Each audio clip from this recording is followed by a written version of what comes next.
నోటుకు ఓటు వేయడం అంటే నీ భవిష్యత్తుని అమ్ముకోవడమే. నీ ఓటు నీ గొంతు, దాన్ని మౌనం చేయకు, ప్రలోభాలకు లొంగవద్దు, సరైన అభ్యర్థికే ఓటేయండి. డబ్బుతో కొనలేనిది, ఓటుతో సాధించలేనిది ఏదీ లేదు. చాలా మంచి పని చేస్తున్నావు బాబు. అవినీతి లేని సమాజం కోసం ఓటర్లను మోటివేట్ చేస్తున్నావు. Very good. ఇదేందయ్యా ఎలక్షన్లలో పైసలు ఇస్తాంటే తీసుకోకంటావు. రాజకీయ నాయకులు గెలిచినాక కోట్లు సంపాదించుకుంటారు, మాకిస్తేనే అయిపోతున్నాయా?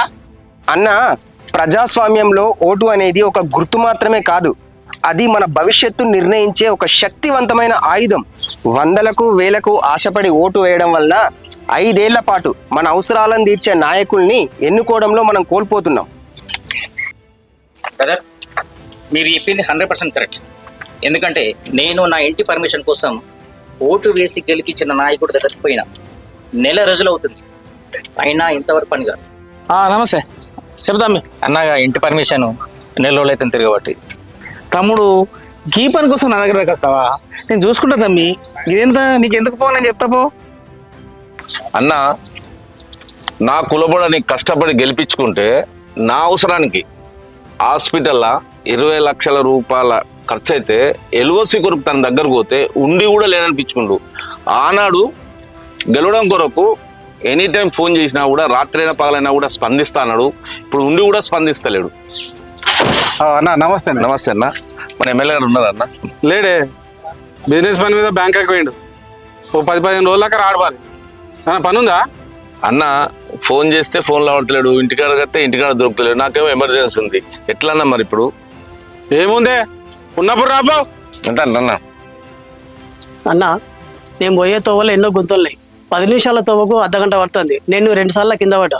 ఒక ఆయన కాలు కూడా ఇరిగింది. నాయకుడికి ఎన్నిసార్లు చెప్పినా పట్టించుకోవట్లేడు.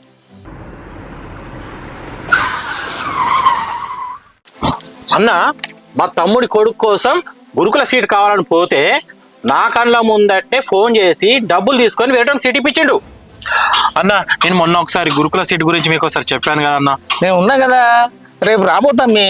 సరే అన్న. రాబో అన్న, జాబ్ కోసం నీ చుట్టూ తిరుగుతున్నా కానీ ఏదైనా ఒకటి కాంట్రాక్ట్ జాబ్ ఇప్పే రాదే? తమ్ముడు, నువ్వు నా మనిషి, టెన్షన్ పడకు, నేను ఇప్పిస్తా కదా.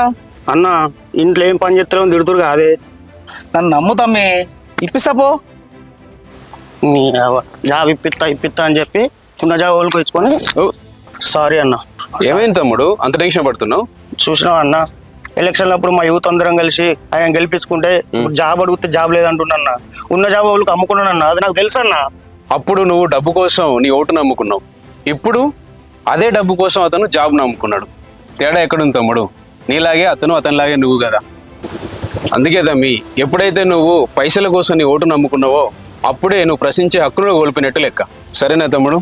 ఇప్పటికైనా ఓటుని నోటు కోసం అమ్ముకోకుండా మనం నిజాయితీగా ఓటేసినప్పుడే మనం మంచి భవిష్యత్తు నిర్మించుకుంటాం, మంచి సమాజాన్ని నిర్మించుకుంటాం. ఎప్పుడైతే మనం అందరం డబ్బుకు ఆశపడి ఓటేస్తామో అప్పుడే ఈ సమాజంలో మనం ప్రశ్నించే హక్కును కోల్పోతాం.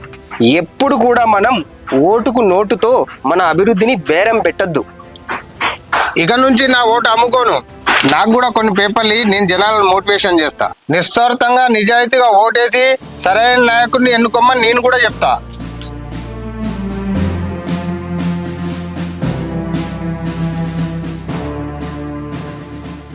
– 24 గంటలు అందుబాటులో ఉంటారని చెప్పి మా ఓట్లను నేర్పించుకొని గెలిచి మీరు అందుబాటులో లేకుండా మీ సొంత పనుల కొరకు ఇతర దేశాలకు తిరుక్కుంటూ మీరు మాకు అందుబాటులో ఉండలేరు కాబట్టి మా ఓటు మాకు తిరిగి ఇచ్చేయండి.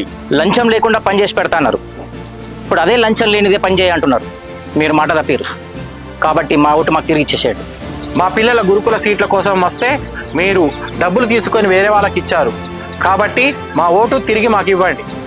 ఎన్నికల ముందు రోడ్లు వేస్తా అని చెప్పి మాకు మాట ఇచ్చారు, ఇంతవరకు రోడ్లు వేయలేదు. రోడ్లు అయినా వేయండి, లేకపోతే మేము వేసిన ఓట్లు మాకన్నా తిరిగి ఇచ్చేయండి. ఎలక్షన్ అప్పుడు మాకు జాబులు ఇస్తా అని మాట ఇచ్చినావు, ఇప్పుడు మాట తప్పినావు. ఇప్పుడు మాకు ఆ జాబులను ఇప్పండి, మా ఓట్లు మాకు తిరిగి ఇచ్చేయండి.